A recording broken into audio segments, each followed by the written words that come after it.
Bismillahirrahmanirrahim. Assalamu alaikum. This is Myra Amjad and I welcome you all from the platform of Gohar Publishers. Our motto is redefining the geography of education through digital resources for conceptual learning.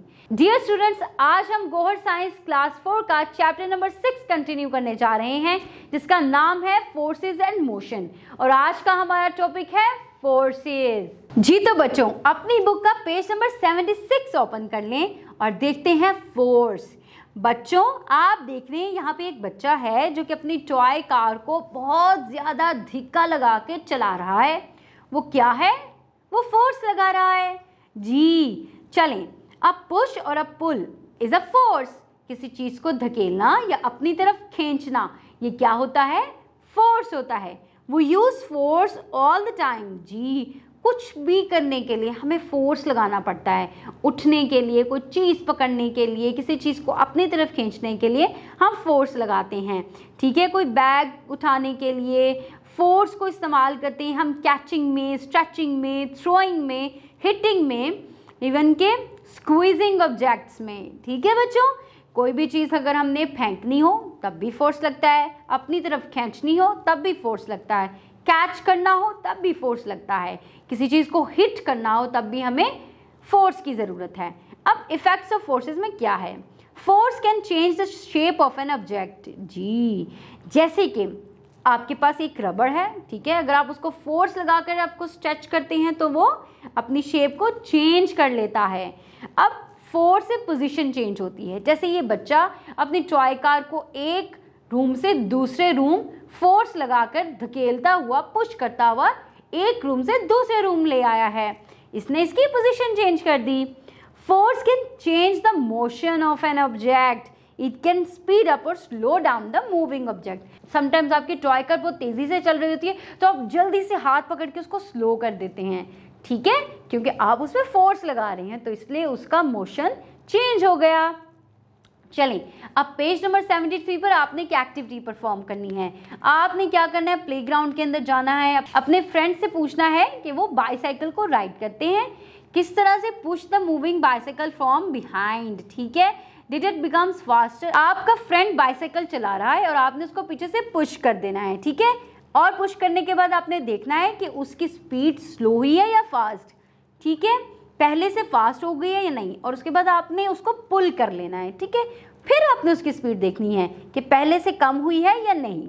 ठीक है बच्चों, एक और activity perform करनी है। आपने प्लास्टिसीन लेना है, वेट क्ले लेनी है और उसके टॉयज बनाने हैं डिफरेंट शेप्स के, और देखना है how did you change the shape of the material. अब मैं आपको टाइप्स ऑफ फोर्सेस के बारे में बताऊंगी। A force can involve two or more objects that connect each other। जी, जाहिर सी बात है, एक चीज़ जो फोर्स लगाएगी और दूसरी चीज़ जिसके ऊपर फोर्स लगेगा तो दोनों चीज़ें आपस में कांटेक्ट में आ जाएंगी ना। ठीक है, जैसे कि मैंने फोर्स लगाना है और मैंने फोर्स चेयर पे लगाना है तो मैं और चेयर यानी कि मेरा हाथ और चेयर दोनों कांटेक्ट में आ जाएंगी। चलिए, forces can act on an object without touching it. These are non-contact forces. कुछ फोर्सेस होती हैं जो हम टच किए बगैर ही लगा देते हैं, इनको हम नॉन कॉन्टैक्ट फोर्सेस कहते हैं। अब मैं आपको 2 कॉमन फोर्सेस के बारे में बताऊंगी जिसके अंदर हमारी ग्रेविटी और फ्रिक्शन की बात होगी। आपको पता है कि खला के अंदर जो आपका एस्ट्रोनॉट होता है वो खला में उड़ता रहता है हवा में, ठीक है, जैसे हम लोग ज़मीन पर खड़े हैं वो एक जगह पर नहीं होता।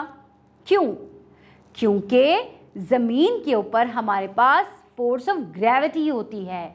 जी, फोर्स ऑफ ग्रेविटी ऑब्जेक्ट्स को पुल करती है अपनी तरफ, यानी कि ज़मीन की तरफ। Bigger objects such as earth and sun have more of this force. ठीक है, that is why earth pulls everything towards itself with a specific force, और इस फोर्स को हम ग्रेविटी कहते हैं। यही वजह है कि तमाम चीज़ें ज़मीन के ऊपर एक प्रॉपर पोजीशन के ऊपर हैं, ठीक है, क्योंकि हर चीज़ का अपना फोर्स ऑफ ग्रेविटी होता है। Have you ever observe that leaves and the fruits of trees, fountain water and a ball throw upward always return to the ground. कभी सोचा है जो आप बॉल ऊपर फेंकते हैं वो वापस ज़मीन पर आ जाती है, बल्कि हवा में नहीं रह पाती। क्यों? ये क्यों है? फोर्स ऑफ ग्रेविटी की वजह से, जी ग्रेविटेशनल फोर्स ऑफ अर्थ की वजह से। ठीक है बच्चों, अब पेज नंबर 78 पर देखते हैं वेट क्या होता है। ग्रेविटी अपनी तरफ हर चीज को खींचती है। आप देखते हैं कि ग्रेविटी की वजह से हर चीज जमीन की तरफ खींचती है, लेकिन हर चीज में फोर्स ऑफ ग्रेविटी की एक अमाउंट होती है। The weight of an object is the force acting on the object due to gravity. ठीक है, और उसकी कितनी अमाउंट होगी, उस फोर्स ऑफ ग्रेविटी की जो अमाउंट होगी वो उस ऑब्जेक्ट का वेट कहलाएगी। जी तो बच्चों, ये था हमारा फोर्स का टॉपिक। अब आपको समझ आ गया कि पुश करना और पुल करना क्या होता है, फोर्स ऑफ ग्रेविटी क्या होता है। उम्मीद है आपको इन तमाम टॉपिक्स की अच्छे तरीके से समझ आ गई होगी। हम न्यू लेसन में न्यू टॉपिक्स के साथ मिलेंगे।